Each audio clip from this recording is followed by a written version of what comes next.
안녕하십니까. 성장을 관찰하고 기록을 보관하는 에듀테크 활용 쓰기평가 강의를 맡은 한국삼육고등학교 교사 김송희입니다. 만나서 반갑습니다. 오늘은 제가 해왔던 쓰기평가를 소개해드리고 이 과정에서 어떻게 테크놀로지를 활용하여 선생님의 업무를 조금 더 간소화하고 보다 내실 있는 쓰기평가를 진행하였는지 보여드리고자 합니다. 오늘의 강의 목차는 크게 4가지로 구성되어 있습니다. 첫 번째는 왜 에듀테크를 써야 할지, 두 번째는 이 테크놀로지를 활용해서 성장을 어떻게 관찰하였는지, 세 번째로는 그 학생의 기록을 어떻게 보다 더 효율적으로 보관하였는지, 마지막으로 네 번째는 이와 관련된 논의를 진행하도록 하겠습니다. 첫 번째는 제가 가장 궁금해했던 질문입니다. 왜 쓰기평가에서 테크놀로지를, 특히 에듀테크를 사용해야 될지에 대해서 많이 궁금했었고요. 이 과정을 설명하기 위해서 저의 쓰기평가의 전과 후를 한번 보여드리도록 하겠습니다. 저의 이전의 평가입니다. 테크놀로지를 본격적으로 수업 전에 쓰기 전의 평가였고요. 사실 이렇게 공식적인 자리에서 꺼내놓기 참으로 부끄러울 정도로 저의 쓰기평가는 사실 참 자신이 없었습니다. 그 이유가 첫 번째는 종이 기반, 페이퍼 베이스드 종이 기반의 평가를 실시했습니다. 그러다 보니까 쓰기평가가 한번 끝나고 나면 저에게 쌓여있는 종이가 최소 한 학년 혹 내지는 2학년 정도의 그 종이가 쌓여 있었기 때문에 그 업무가 상당히 과다했습니다. 그렇게 하다 보니까 이것은 교사의 소진으로 이어졌고요. 그 결과 해가 가면 갈수록 최대한 단순화된 평가를 지향하게 되었습니다. 어떻게 하면 채점을 조금 더 편하게 할지, 어떻게 하면 그 기준이 좀 더 간결할지, 어떻게 하면 단시간 내에 이렇게 쌓인 종이 평가를 빨리 해치워 버릴 수 있을지에 대한 방향으로 저의 쓰기평가 고민이 이어졌던 것 같습니다. 그 결과는 결과 중심의 평가로 이어졌는데요. 학생들에게 특정한 주제를 고지하고 한날 한시에 특정하게 종이를 나눠주고 바로 거둔 다음에 빠르게 문법 개수 중심의 혹은 문장 개수 중심의 이러한 결과 중심의 평가를 이어나갔던 것 같습니다. 그러면서 마음 한켠이 늘 불편했던 것 같아요. 첫 번째는 이러한 평가가 제 자신에게 너무 재미가 없었습니다. 하나에 빨리 치워버려야 하는 짐처럼 느껴졌고요. 꼭 해야 되니까 하는 거지만 그럼에도 불구하고 참 재미가 없었고 빨리 해치워버리고 싶었고 이게 과연 옳은 방향인가를 참 많이 고민했지만 그저 바쁜 현실에 그냥 묵과하고 넘어갔던 것 같습니다. 다음은 이제 테크놀로지를, 특별히 기기를 학교 안에 들어오고 나서 학생들에게 1인 1기기 환경이 갖추어진 다음에 제가 현재 시행하고 있는 평가입니다. 가장 근본적인 차이는 왼쪽의 경우에는 종이를 나눠주고 시행했던 페이퍼 베이스였다면 이제는 학생이 자기가 1인 1기기를 가지고 있는 환경이 갖추어졌기 때문에 컴퓨터 베이스드 이밸루에이션, 컴퓨터 기반의 평가로 변화했다는 것이 가장 큰 차이점입니다. 그렇게 할 수 있었던 이유는 현재 서울시 교육청의 정책인 디벗과도 연관이 되어 있는데요. 현재 저희 학교 학생들은 1학년, 2학년 학생들이 전부 다 크롬북을 한 대씩 갖고 있기 때문에 이를 활용한 평가가 보다 더 적극적으로 이루어질 수 있는 환경이 조성되어 있습니다. 비단 평가뿐만이 아니라 수업 중간중간에 쓰기 과정에 각종 에듀테크 보조 도구를 활용하고 있고요. 오늘 제가 쓰고 있는 도구를 선생님들께 소개해 드리도록 하겠습니다. 이것은 내실 있는 평가뿐만이 아니라 교사의 업무 간소화와도 이어졌습니다. 저는 이 지점이 상당히 중요하다고 생각하는데요. 수업과 평가에 있어서 이전의 단계에서 부수적인 일로 교사가 소진되어 버린다면 그것은 결국 왼쪽에 있는 것과 같은 단순한 평가, 결과 중심의 평가로 이어질 수밖에 없다고 생각합니다. 그런데 이러한 테크놀로지를 활용하여 교사의 업무 간소화로 이어졌을 때 과정 중심의 평가, 그리고 제가 만족스러운 평가, 이 과정에서 저도 녹아드는 평가를 함께 할 수 있었던 것 같습니다. 그렇다면 제가 했던 평가는 이와 같은 철학의 기반을 두고 있는데요. 학교 교육에서 인공지능 활용 탐색, 방안 탐색이라는 선행 연구에서 향후 개발되는 AI 기반 교수학습 플랫폼은 교사의 업무 부담과 학생의 학습 부담 경감, 교육의 효율성 증가, 교육의 성과 향상을 위한 방향으로 구축되어야 하며 이를 위한 AI 기반 교수학습 플랫폼의 역할은 지금 화면에서 보시는 3가지여야 된다는 것에서 저는 방향을 잡았습니다. 이것은 바로 첫 번째는 교사를 도와주는 보조교사, 두 번째는 인지적 파트너, 세 번째는 학생의 활동을 분석하는 활동 분석가의 역할이 앞으로의 AI 플랫폼의 역할이 되어야 된다라는 점에 좀 동의가 되었고요. 학교 현장에서 그리고 지금 수업에서 쓰고 있는 테크놀로지가 어떻게 보조교사, 인지적 파트너, 그리고 활동 분석가 역할을 하는지에 대해서 초점을 맞추고 사용을 하기 시작했습니다. 그렇다면 이제부터 제가 보여드릴 쓰기 평가의 개요는 다음과 같습니다. 총 6단계의 쓰기 평가로 이루어져 있고요. 비단 쓰기뿐만이 아니라 말하기로도 확장해서 진행을 했습니다. 그전까지 쓰기 평가의 고민은 참 저 자신조차 재미가 없다는 것이었습니다. 그래서 어떻게 하면 재미있는 평가를 할지 고민하다가 먼저 제가 좋아하는 주제에 대해서 탐색해보고 이것을 한 학기 동안의 과정으로 녹여내는 과정을 한번 설계해 보았고요. 제가 개인적으로 여행을 정말 좋아합니다. 그래서 학생들에게 직접 내가 여행지를 선정하고 이것에 대한 배경 지식을 찾아서 간략한 캐치프레이즈로 요약해보고 이에 기반을 두어서 1차 글쓰기, 2차 글쓰기, 3차 글쓰기를 과정 중심으로 작성하면서 이 과정에서 테크놀로지를 적극적으로 활용하고 결과론적으로 기기에 직접 나의 글쓰기를 최종 기입하는 그러한 단계를 좀 설계해 보았고요. 배점은 결과 중심 100%가 아니라 1차 글쓰기의 30%, 2차 글쓰기의 30%, 그리고 마지막으로 3차 글쓰기의 40%를 할당하여 총 100점 만점의 글쓰기를 완성하였습니다. 그리고 그 단계에 가기 전에 먼저 학생들에게 충분하게 배경 지식을 탐색할 시간을 주었고요. 한 학기 동안의 긴 호흡을 가지고 진행한 글쓰기였기 때문에 저뿐만 아니라 학생들도 함께 이 프로젝트에 녹아드는 시간이었던 것 같습니다. 가장 먼저 공을 들였던 작업은 바로 직접 학생들에게 선택권을 부여해서 나만의 여행지를 선정하는 작업이었습니다. 본문의 주제와 연관이 되어서 내가 직접 가고 싶은 여행지를 구글 맵 혹은 트립 어드바이저 등등의 다양한 여행 플랫폼을 활용하여 검색하였고요. 이 과정에서 핵심 키워드를 도출한 다음에 훌륭한 캐치프레이즈를 작성하는 방법, 영작하는 방법을 학습하고 각각 잼보드에 이 캐치프레이즈를 녹여낸 모습입니다. 예를 들어서 러시아의 그 인형을 모티브로 삼아서 crack, crack, continue happiness 혹은 아름다운 경치에 기반을 두어 do you need words 혹은 암스테르담이라는 단어의 언어 유희를 의도하여서 nice to meet you, Amsterdam이라는 다양한 개성 있는 캐치프레이즈가 소개가 되었고요. 이것을 함께 나누고 발표하는 과정을 통해서 학생들 또한 나의 여행지뿐만이 아니라 타인의 여행지를 감상하는 시간을 갖게 되었습니다. 이어서 보이시는 것은 바로 이제 드디어 대망의 1차 글쓰기 모습입니다. 보이시는 것처럼 1차 글쓰기는 200자 내외의 글쓰기를 지향하였는데요. 기존의 페이퍼 베이스드 종이를 나눠주는 평가였다면 저는 이렇게 장문의 글쓰기를 의도하지 못했을 것 같습니다. 왜냐하면 종이에 이렇게 많은 분량이 적혀 있었을 때는 저 또한 채점의 의무가 너무 과다했기 때문이었는데요. 이렇게 컴퓨터로 학생이 텍스트로 글쓰기가 들어오다 보니까 저 또한 가독성이 향상되었고요. 두 번째 가장 핵심 단계는 제가 모든 글을 다 읽는 것이 아니라 학생이 먼저 나의 글을 성찰할 기회를 부여했다는 점입니다. 여기 이번에 보이시는 랭귀지 툴이 바로 그것인데요. 교사가 바로 100% 채점을 하는 것이 아닌 학생이 직접 나의 글쓰기를 이 과정을 통해서 돌려보고 여기에서 성찰할 점을 도출하는 점을 적게 했습니다. 이 과정을 통해서 두 가지 긍정적인 효과를 도출할 수 있었는데요. 첫 번째는 바로 번역기 사용 이슈입니다. 그 전에 쓰기 평가를 할 때 가장 우려했던 것이 학생이 깊은 성찰 없이 바로 번역기를 돌리는 것을 우려했습니다.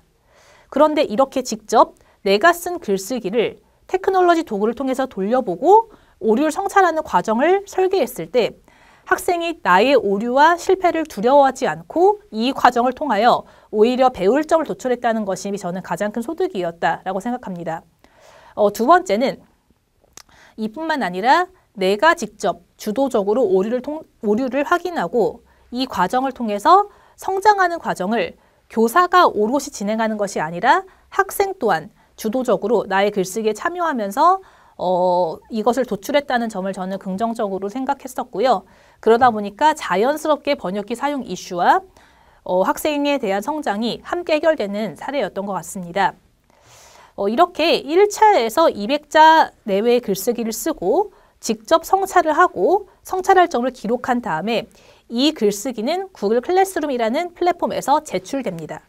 그러면 교사는 이제 알람이 뜨기 때문에 제출했다는 알람을 확인하고 이것에 대한 피드백을 주고 돌려주고요. 그 돌려준 글쓰기에 기반을 두어서 이번에는 그 교사의 피드백 그리고 타인의 여행지를 감상한 소감을 더하여 2차 글쓰기를 작성합니다. 그러면 벌써 3가지 분야에서 피드백이 올 수 있었습니다. 첫 번째는 교사의 피드백을 받았고요.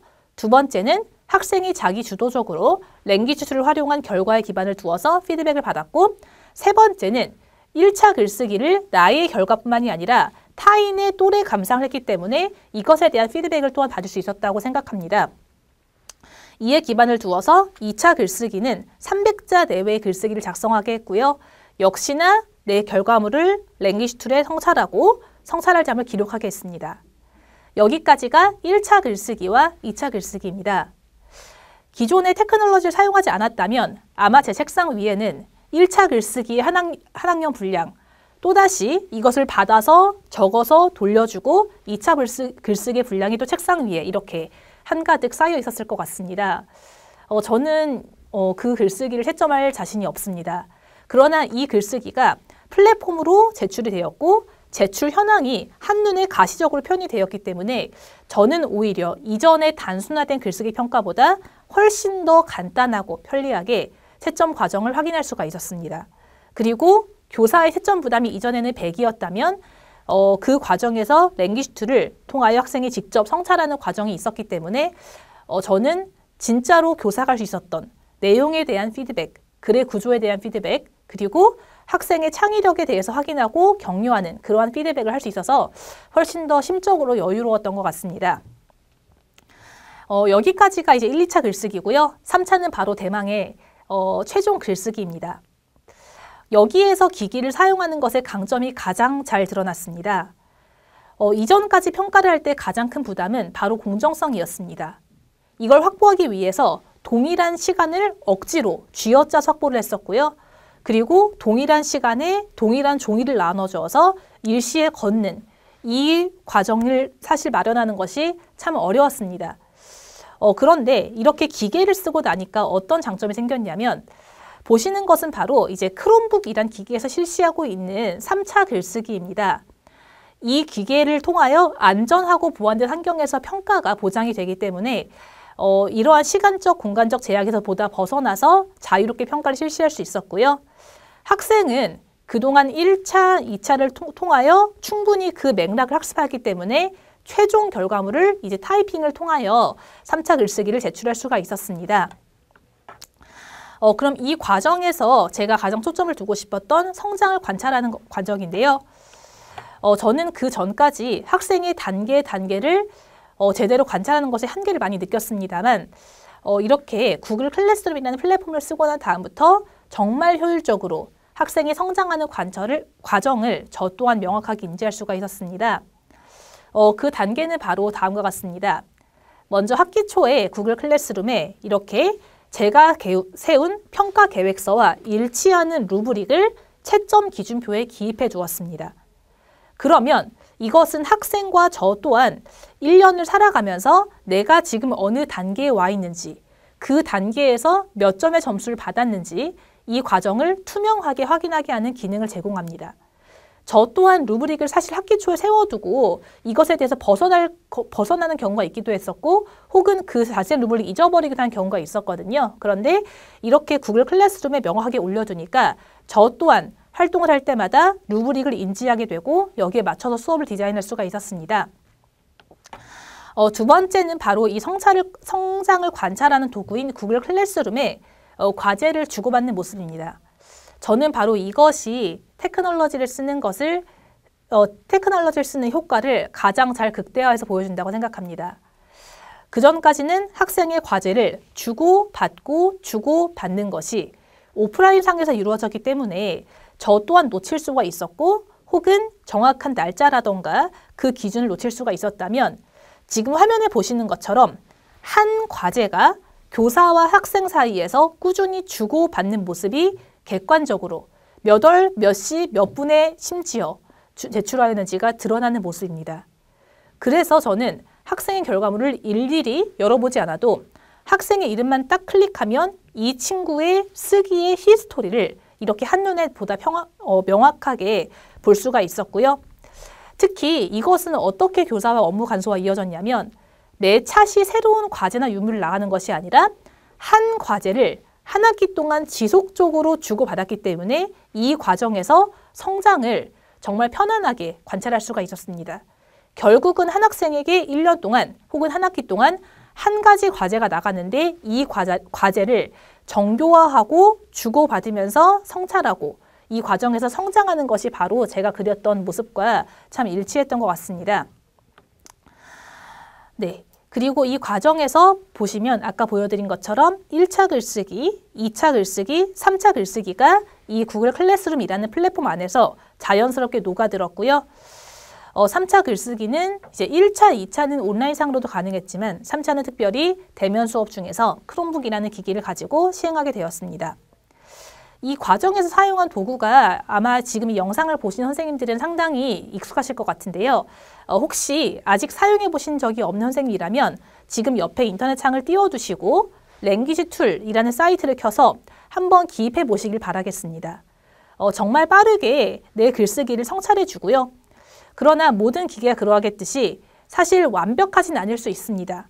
그럼에도 불구하고 내가 틀린 점과 기계가 성찰한 점을 비교하면서 이것을 찾아나가고 성찰하면서 성장하는 과정이 저는 참 긍정적으로 생각이 되고요. 학생들 또한 그 경험을 꼭 하게 해주고 싶었습니다. 그래서 루브릭 안에 이걸 쓰는 과정을 반드시 집어넣었습니다. 이것은 영어 교육에서의 AI 활용 연구에 대한 체계적 문헌 고찰에서 제가 가져온 부분인데요. 비단 랭귀지 툴뿐만이 아니라 지금 화면에서 보이시는 것처럼 다양한 도구들이 이미 세상에 나와 있습니다. 그래서 혹시 여유가 되신다면 하나씩 테스트해 보시면서 나와 가장 잘 맞는 도구를 활용하시는 것도 참 좋을 것 같고요. 현재 저희 학교에서는 이 랭귀지 툴이란 도구는 물론 무료로도 사용할 수가 있지만 영어과 예산을 활용해서 영어 선생님들은 모두 다 구입을 해드린 상태입니다. 이 과정에서 이제 보조교사뿐만이 아니라 인지적 교사로서의 테크놀로지를 활용할 수 있는 기능이 하나 더 있는데요. 이것은 이제 구글 클래스룸에 있는 기능입니다. 글쓰기를 할 때 우려되는 사항 중에 하나가 바로 표절이잖아요. 이거는 이제 이 기능을 사용했을 때는 클릭 한 번으로 수천 개의 웹페이지나 4천만 권의 책과 비교하여서 내 글과 인터넷 상에 나와 있는 글이 얼마나 일치하는지를 보여주는 도구입니다. 네, 이렇게 구글 클래스룸에서 몇 회당 실행이 가능한 제한이 나오고요. 이것은 이제 학교 차원에서 라이센스를 구입하신다면 무제한으로 사용하실 수가 있습니다. 화면에 보시듯이 저는 이걸 제가 이제 임의적으로 복사해서 한번 제출해 보았는데요. 이것이 웹에서 어느 사이트와 얼마나 일치하는지를 보여줍니다. 그래서 학생에게 이러한 장치가 있을 수도 있다는 점을 저는 이제 인지를 시키고 시작했고요. 사실 이렇게 굳이 도구를 사용하지 않아도 학생들은 충분히 창의적으로 글을 쓰고 성찰하는 과정을 확인할 수 있어서 참 좋았던 기억이 납니다. 여기까지 이제 과정을 했다면 이제 이 기록을 보관하는 측면에 대해서 보여드리도록 하겠습니다.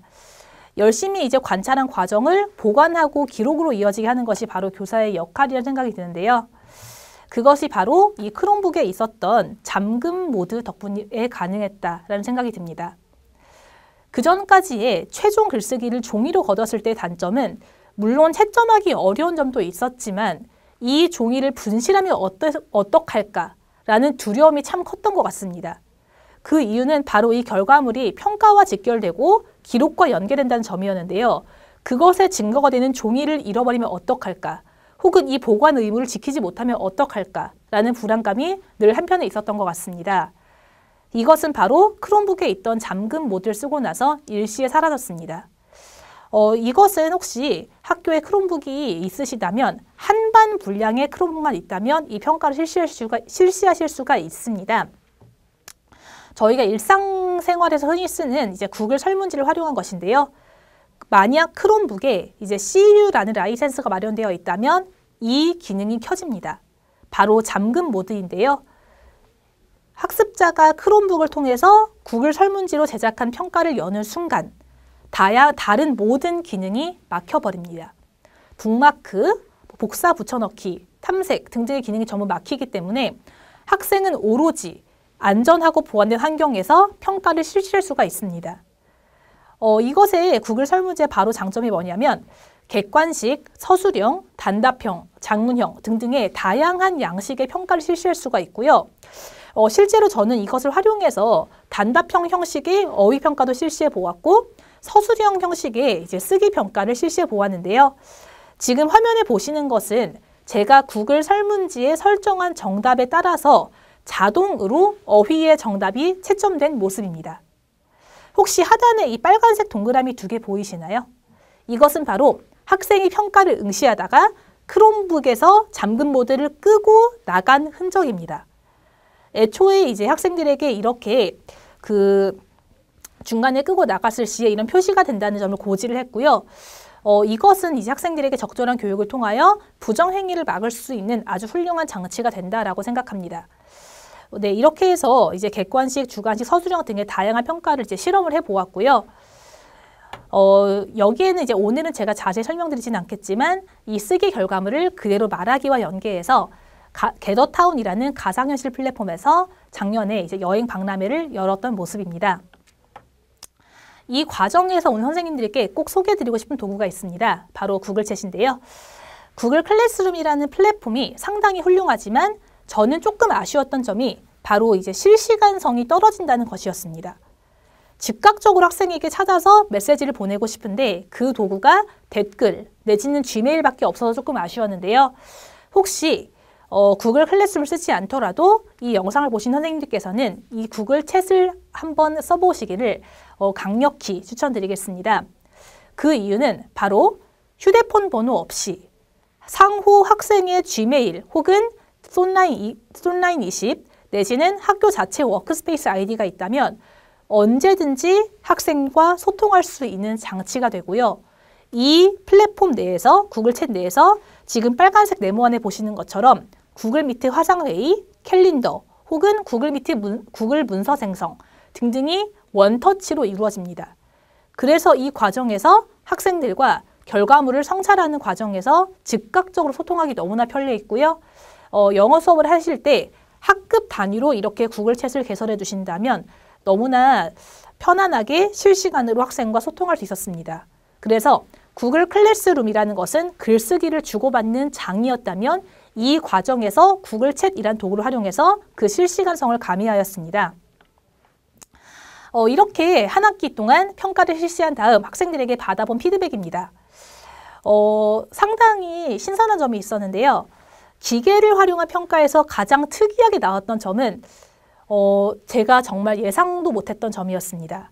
학생들이 바로 키보드로 치는 환경을 힘들어했습니다. 그래서 이 평가에 선행하기 전에 학생들에게 반드시 리터러시 교육, ICT 교육, 그리고 컴퓨터 활용 교육이 선행되어야 된다는 점을 도출한 점이 가장 큰 소득이었습니다. 물론 편안할 수가 있지만 이 과정에서 이 키보드라는 도구 자체가 학생의 평가 장애물이 있다는 사실을 확인했었고요. 작문 수행평가에서 가장 긍정적으로 도출된 피드백은 결과 중심, 최종 평가가 아니라 1차, 2차, 3차로 나누어서 평가를 했고 이 과정에서 학생들에게 새로운 기회를 부여했던 점이 가장 긍정적으로 도출되었습니다. 마지막으로 이제 아까 보여드린 테크놀로지 역할 중에서 활동 분석가의 역할을 보여드리고 오늘 영상을 마무리하고자 합니다. 이것은 제가 학기 말에 쓰는 제가 너무나 좋아하는 도구입니다. 바로 이제 클래스워크 줌이라는 이제 구글 클래스룸에 있는 확장 기능인데요. 아쉽게도 이 기능은 무료이기도 하지만 유료로 결제했을 때 조금 더 디테일하게 보실 수가 있습니다. 그래서 저는 이제 한 학기 말에 학기를 마무리하는 시점에 구글 클래스룸에서 한 달 지분을 결제해서 학생들의 결과물을 한눈에 보는 편입니다. 지금까지 있었던 것만으로도 충분히 학생들의 결과물을 편리하게 볼 수가 있었지만 특히 이 기능을 사용했을 때 한 화면 안에 학급의 모든 학생들의 결과물이 한눈에 보여집니다. 그래서 너무 저는 평가하기가 편했었고요. 보시는 것처럼 학생들의 어느 활동까지 혹은 나의 커멘트를 보여줄 건지 그걸 설정할 수가 있고요. 왼쪽에 보이는 것은 지금 화면은 잘려서 나왔지만요. 왼쪽에는 학생들의 이름이 있습니다. 그 학생이 지금 혹시 영상이 보이시나요? 어느 시간대에서 얼마나 활동했는지가 이렇게 막대 그래프로 표시됩니다. 그러면 학생들의 활동이 정량적으로 한 화면에 너무나 편안하게 표시가 되죠. 마우스 스크롤을 올리시면 그 학생이 그 시간에 들어와서 어떠한 활동을 했는지까지가 보여집니다. 저는 이걸 보고 정말 깜짝 놀랐습니다. 그전까지는 한 명 클릭해서 봤어야 됐던 라이팅 결과물이 이렇게 하나만 너무 편안하게 보여지는 것이 참 좋았고요. 보시는 것처럼 이 학생이 해당 문서에 들어와서 몇 시간 몇 분을 활동했는지 그리고 언제 들어왔었는지 여기까지가 이 화면에 보여집니다. 그동안 눈에 보이지 않았던 학생들의 활동 시간이라던가 혹은 정량적 활동 시간이 이렇게 한눈에 깔끔하게 보여지는 것이 너무 좋았고요.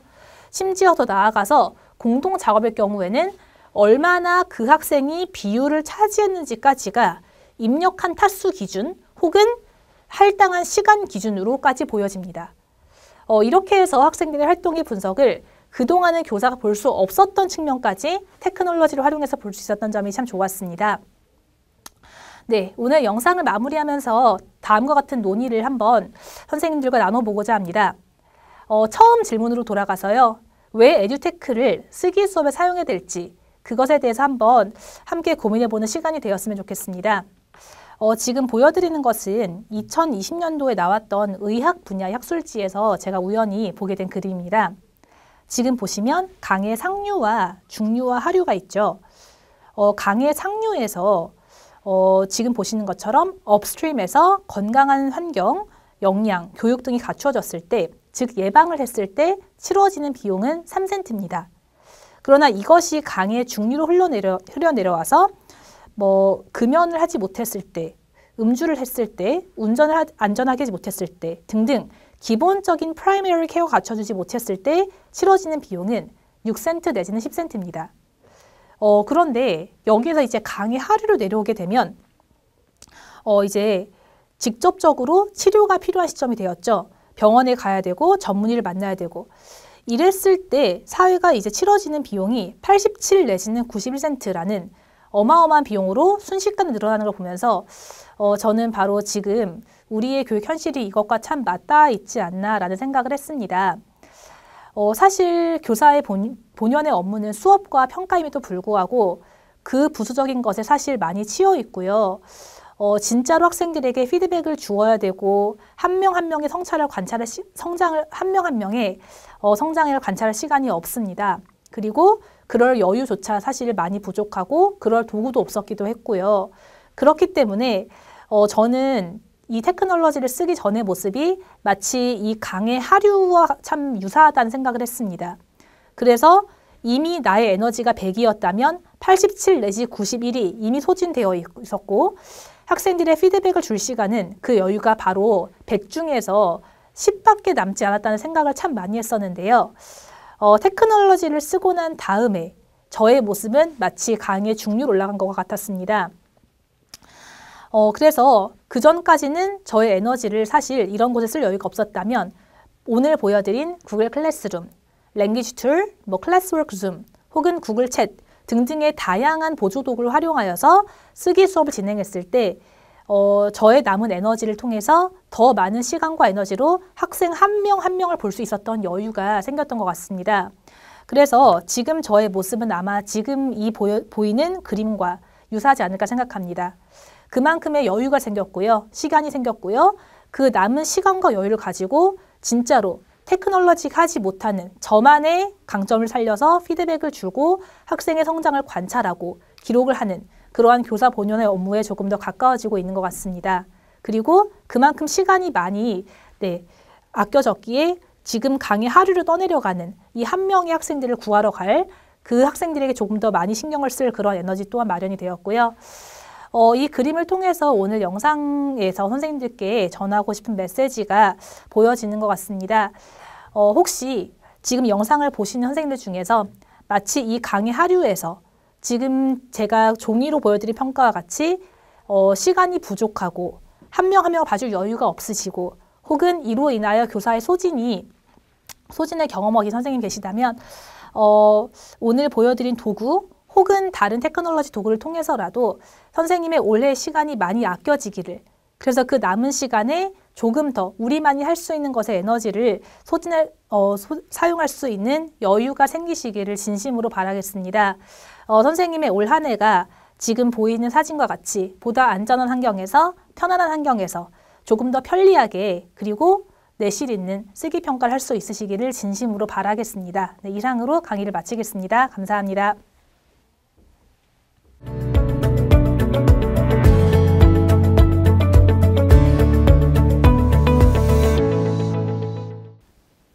안녕하세요, 선생님. 저는 이번에 영어 쓰기 평가 사례 공유를 맡은 장희중학교 최유진이라고 합니다.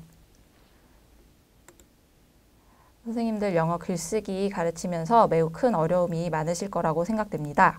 저도 3년 전의 기사긴 한데 AI가 사람보다 글을 더 잘 쓰고 심지어 이제 AI와 로봇 등에 대해서 대체될 수 있는 가능성 높은 직업 순위라는 이런 사진들도 많이 퍼지고 있는데요.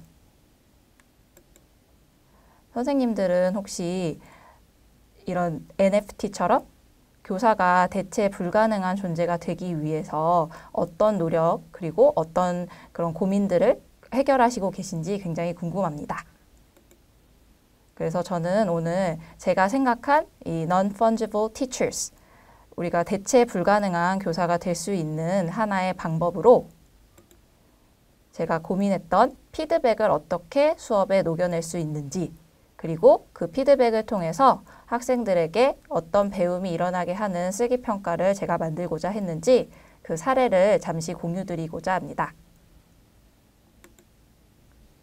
일단 선생님들 쓰기평가에서 아마 선생님들께서 목표로 하시는 다양한 분야가 있을 것이라고 생각됩니다.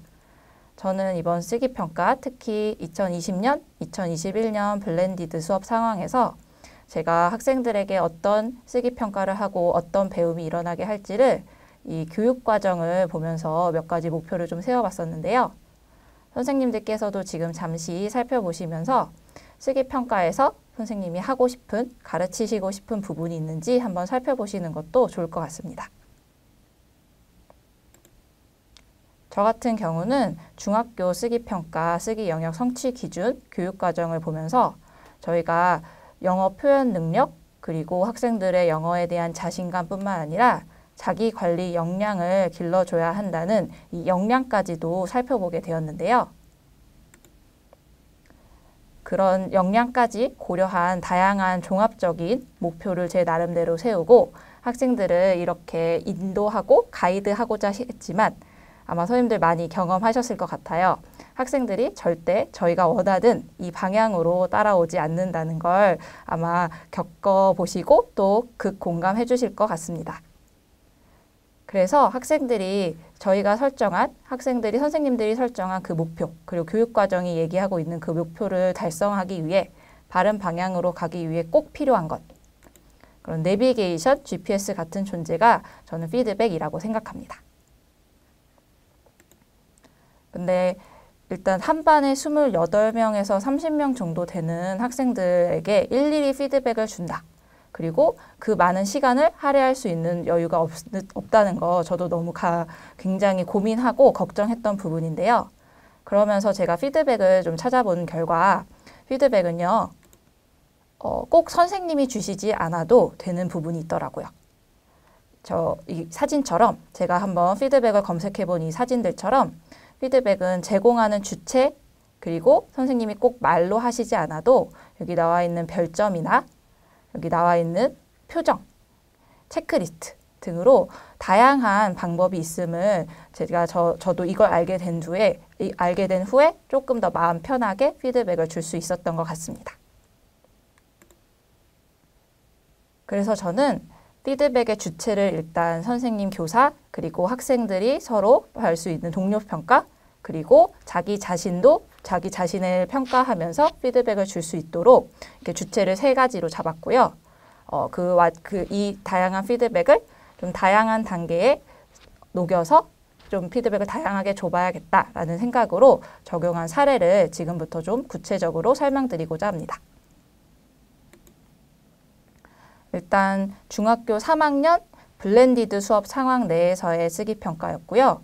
보시다시피 온라인과 오프라인 등교가 혼합된 상황에서 2차 시 정도의 온라인 준비 기간을 거치고 등교를 해서 이제 쓰기 평가를 실시하는 이 구조로 제가 한번 수업을 계획해 보았습니다. 먼저 온라인에서 학생들에게 쓰기 평가를 안내하면서 준비시키기 위해 제가 활용한 그 도구는요. 구글 설문 그리고 구글 퀴즈입니다.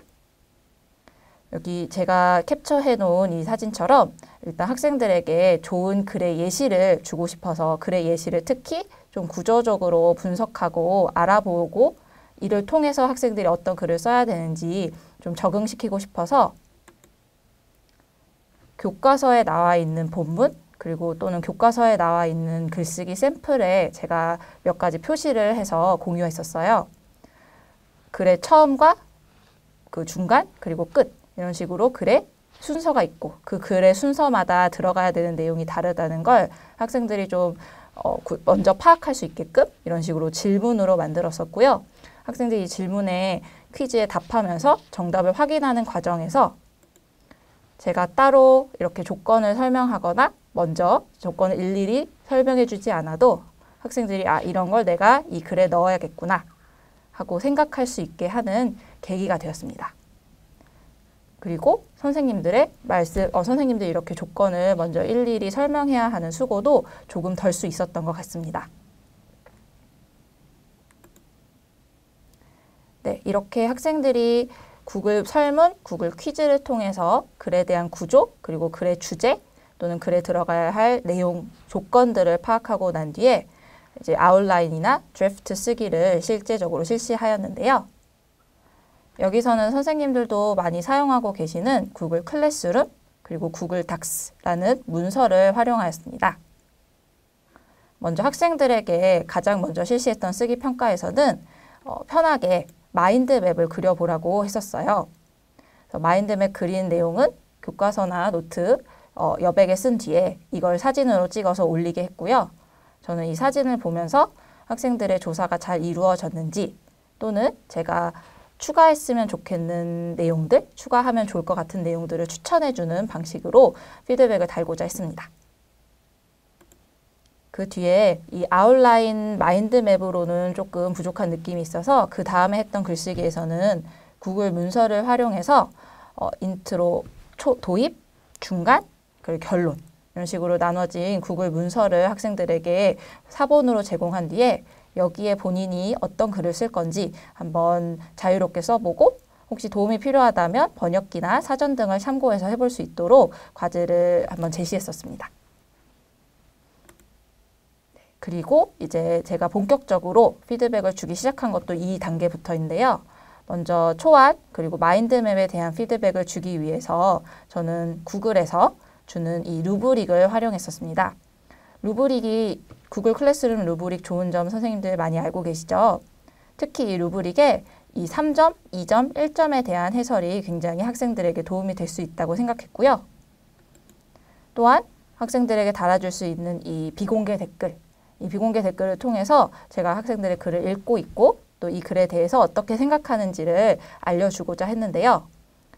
이 선생님들께서 이 과정이 굉장히 수고롭고 힘드신 부분일 수 있겠지만 그 무엇보다도 가장 중요한 것은 이 피드백이 공중분해되지 않도록 이게 어떻게 하면 학생들에게 다시 쓰게 하는 동기가 되게 할까? 이 부분을 고민해 주시면 좋을 것 같아요. 그래서 학생들이 직접 읽고 다시 쓰고 싶다는 생각이 들 수 있게끔 적절히 내용을 조금 조절하시는 것도 굉장히 중요한 부분이라고 생각합니다. 예를 들어 제가 조금 열정이 넘치고 힘이 넘칠 때 이런 식으로 길게 피드백을 주기도 했었어요. 근데 이렇게 되는 피드백이 결코 학생들에게 와닿지 않을 수 있고 또 학생들은 이게 무슨 의미인지 모를 수 있는 부분이 많기 때문에 저는 선생님들께 구체적으로 하나만 주더라도 또 딱 이 학생만을 위한 피드백이라는 점을 강조할 수 있는 피드백으로 활용하시면 더 좋을 것 같습니다. 네, 이런 식으로 교사 피드백을 받은 후에 그 다음 차시 학생들은 직접 자기의 피드백을 다시 한 번 더 확인해 보도록 했어요. 그 과정에서 저는 이 자기평가, 그러면서 자기가 어떤 위치에 있는지를 꼭 확인하도록 한번 주지시켰습니다. 왜냐하면 학생들이 점수만 받고 그 점수에 있는 아래에 있는 평가 내용에 대해서 잘 확인하지 않았더라고요. 그래서 자신이 3점인지 2점인지 1점인지를 보고 그리고 그 내용에서 이제 앞으로 본인이 무엇을 해야 되는지를 때로는 이렇게 설명에 넣기도 했습니다. 그랬더니 학생들이 조금 더 명시적으로 행동을 지시했을 때 아, 이런 행동을 해야겠구나라고 움직이는 부분이 좀 있더라고요. 그래서 그렇게 학생들이 두 번째로 초안을 작성한 뒤에 이번에는 제가 아닌 학생들 스스로가 독자가 되어서 다른 친구들의 글을 확인해보는 동료평가와 동료 피드백을 실시해보고자 했습니다.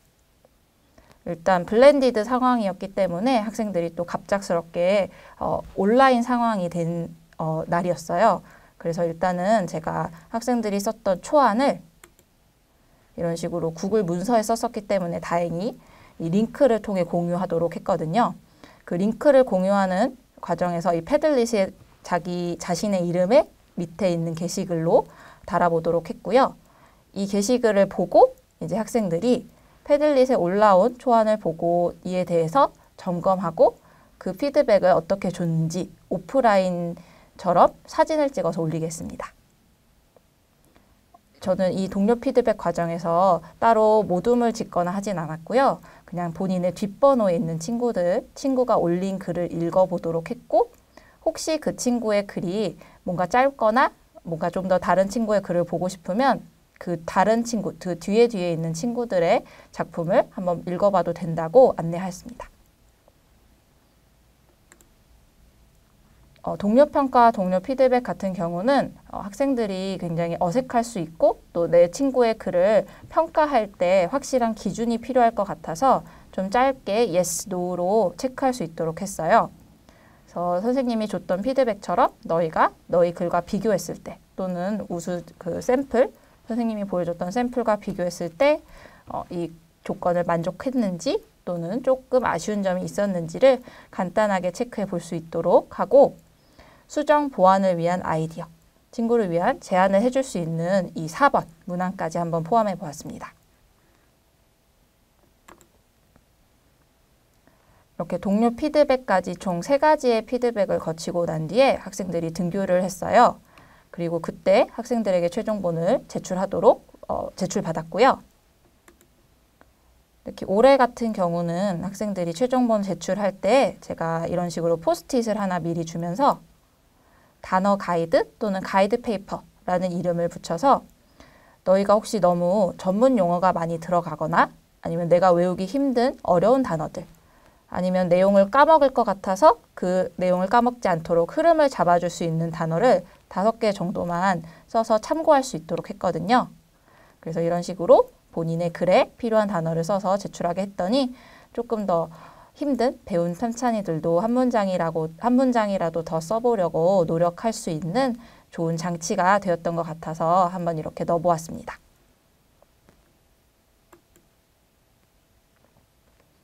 네, 여기까지가 제가 2020년부터 지금 블렌디드 상황에서 활용하고 계속해서 조금 더 구체화시키고 있는 쓰기 평가의 사례였습니다. 아까 이야기 드렸다시피 저는 이 3종류의 피드백을 조금 학생들이 활용할 수 있게끔 넣어보고자 했었는데요. 선생님들께서는 혹시 어떤 피드백이 학생들에게 가장 도움이 되고 또 가장 배움이 일어나게 했는지 어떻게 생각하시는지가 매우 궁금합니다. 저는 학생들에게 이번에 동료 피드백을 한번 꼭 도입해 보고 싶었어요. 그래서 학생이 그저 평가를 받는 대상이 아니라 평가자로 함께 참여해서 이 본인의 글뿐만 아니라 다른 글을 볼 수 있는 그런 통찰력까지 가질 수 있는 기회가 되지 않을까. 그럼 지금 우리가 그저 그냥 쓰기를 하는 학생들이 아니라 좀 더 구체적인 이런 평가의 안목을 기를 수 있는 학생들에게 역량을 키워줄 수 있지 않을까 해서 동료 피드백을 조금 강조해서 같이 한번 해보았었는데요. 학생들은 사실 동료 피드백에서는 그렇게 도움을 받지 못했다고 응답했더라고요. 작년 2021년 블렌디드 상황에서 쓰기 평가를 하고 나서 학생들에게 받은 설문 결과 역시 교사, 선생님이 1대1로 준 피드백이 가장 도움이 되었다고 한 친구들이 많았고, 제가 생각했던 것과 다르게 친구들의 피드백은 이렇게 이 학생이 굉장히 뼈 때리는 한마디를 해준 것처럼 서로가 서로의 눈치를 좀 보게 되고, 또 아니면 혹시 영어가 아직 어려운 친구들한테는 영어를 볼 수 있는 그런 부분이 부족하기 때문에 그저 잘했다 라고 하는 피상적인 조언이 많았던 것 같다 라는 식으로 굉장히 현실적이고 또 제가 보지 못했던 부분을 학생들이 이미 파악하고 있더라고요. 아마 이 부분이 선생님들께서도 동료 평가나 동료 피드백에서 이것이 과연 효과가 진짜 있을까라는 고민을 하게 되는 부분일 거라고 생각합니다. 학생들이 이 다양한 수준차의 학생들이 과연 효과적인 동료 피드백을 하려면, 그리고 내 글뿐만 아니라 다른 학생의 글을 보는 평가 안목이 있는지, 그래서 이 평가 안목과 수준차를 고려한 동료 평가를 하더라도 과연 정말 학생들이 이를 통해서 도움을 받는 효과가 있는지, 저도 아직 이 부분에 대해서는 굉장히 어렵고 고민이 되는 부분이 굉장히 많아요. 그리고 많은 학생들이 동료 피드백에 대해서 어려움을 느끼고 이걸 왜 하는지 모르겠다라고 했을 때 저도 굉장히 다시금 고민하게 되더라고요. 한 차시를 쓰면서까지 동료 피드백을 했는데 왜 학생들이 여기서 효과나 도움을 받지 못했을까? 저는 그게 학생들이 이것에 익숙하지 않아서라고 생각하게 되었습니다. 여기 나와 있는 말처럼 새로운 것에 대한 매력을 느끼는 동시에 익숙하지 않은 것에 대한 저항을 느낀다. 저희 학생들이 평가를 받는 입장에서는 많이 있었지만 본인이 평가를 하는 그런 평가자의 입장에서는 많이 서보지 않았었기 때문에 이것에 대한 조금 익숙하지 않아서 느끼는 불편함이었구나. 하지만 이 동료 평가와 동료 피드백을 통해서 선생님들 저희가 그저 글을 쓰는 AI보다 우리 학생들이 더 역량을 갖춘 사람으로 성장할 수 있도록 돕기 위해서는 글을 보는 통찰력을 높이고 또 학생들과 서로 협력하며 글에 대해서 같이 이야기해보게 하는 동료 평가와 동료 피드백이 꼭 더 필요하다고 생각하게 되었어요. 그래서 작년 2학기 또 그리고 올해부터는 동료 평가 이것에 익숙해질 수 있게 학생들이 연습할 수 있도록 해야겠다. 그래서 이걸 연습으로 한 차씩 수업 전에 평가 전에 도입하게 되었습니다. 여기 이 연습 작년 같은 경우도 이 동료 평가 연습은 구글 설문을 사용해서 학생들의 초안을 보고 가장 많이 나왔던 문제점을 조금 제가 담아보고자 이런 식으로 사례를 살짝 구성해 보았었어요. 그래서 학생들이 이 사례 2가지를 읽고 이 사례에 대해서 이게 다른 친구의 글이라고 생각했을 때 어떤 피드백을 주고 싶은지, 또 이 글이 어떻게 잘 쓴 글인지 아니면 본인이 생각하는 글과 다른 차이점이 있는지 그런 부분을 물어볼 수 있는 질문을 한번 답해 보도록 했고요. 특히 올해는 이제 대면 수업이 활성화되었기 때문에 글을 읽고 여기 있는 체크리스트를 확인하면서 또 이 피드백, 어떤 피드백을 2명에게 줄 수 있을지 그 피드백을 서로 같이 연습해 볼 수 있도록, 이야기해 볼 수 있도록 디스커션 하는 시간을 많이 도입하고 있습니다. 그 도입 이후에 학생들이 해준 동료 피드백의 결과는 그래도 제가 생각했던, 걱정했던 것보다 훨씬 좋은 피드백이 굉장히 많았어요. 그리고 저보다 혹은 저보다 더 창의적이고 또 제가 보지 못했던 부분을 이렇게 수정 보완 아이디어로 제출한 친구들도 있었고요. 그래서 올해도 저는 앞으로도 동료 평가와 피드백을 학생들에게 좀 친숙하게 만들어야겠다. 그리고 제가 생각하지 못했던 것처럼 서로가 서로의 피드백이나 평가에 상처받지 않게 이 부분, 이 어펙티브 필터를 어떻게 하면 낮출 수 있을까도 조금 고민하고 있습니다.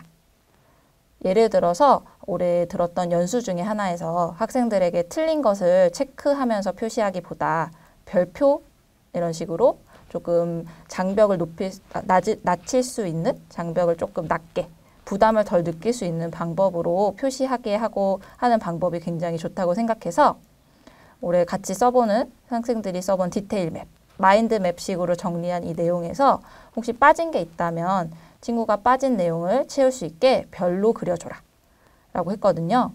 그랬더니 별도 굉장히 소심하게 친구가 상처받을까 봐 이렇게 소심하게 그려주는 걸 보고 학생들이 이 부분에서 굉장히 상처받을 수 있지만 그래도 이 피드백을 통해서 서로가 성장할 수 있고 서로가 도움받을 수 있구나 라는 걸 메시지를 많이 전달하고 싶게 되더라고요. 물론 아직도 이렇게 수정 보완을 위한 아이디어나 동료 피드백에 있어서도 자신의 이야기를 하지 못하는 학생들이 정말 많이 있습니다. 저도. 그래서 아직 still going on, 갈 길이 멀다고 생각하는 부분 중에 하나고요. 하지만 선생님 아까 맨 처음에 초반에 얘기 드렸던 것처럼 NFT, 저희가 non-fungible 하다는 점에 있어서는 이 피드백에서 그 답을 저는 좀 찾을 수 있을 거라고 생각해서 이 마지막으로 이 부분에 대한 저의 생각을 조금 나누고 마무리하고자 합니다. 20년 내에 없어질 가능성 높은 집업 순위에 다양한 게 있지만요, 선생님. 저는 어떤 분의 댓글을 보고 굉장히 인상 깊었던 적이 있어요. 선생님은 이 20년 내 로봇이나 AI 등에 대체될 수 없는 가장 큰 저희만의 강점이 있다는 거 알고 계셨나요? 네, 선생님은 사라지지 않을 것 같다고 합니다. 왜냐하면 로봇이나 AI는 선생님이 되면 학생들이 지난번에 분명히 설명했고 분명히 이걸 배웠는데 왜 모르는지 이해를 못한다고 해요. 선생님도 공감하시나요? 학생들이 배운 걸 모르고 배우는데 속도가 다르고 또 이해도가 다르다는 걸 이해할 수 있는 건 저희들이니까요. 그래서 다양한 피드백, 어려운 거 아니고 좀 쉬운 것부터 하나씩 차근차근 학생들과 함께 도전해 보시면서 선생님들도 NFT라는 점, non-fungible라는 선생님들이 되시기 위해서 항상 응원하고 계시다는 점 항상 기억하시고 저도 선생님들의 성공적인 수업과 다양한 수업 사례들에서 많이 학생들과 좋은 시간 보내시기를 응원하겠습니다. 네, 이상 장희중학교 최유진이었습니다. 감사합니다.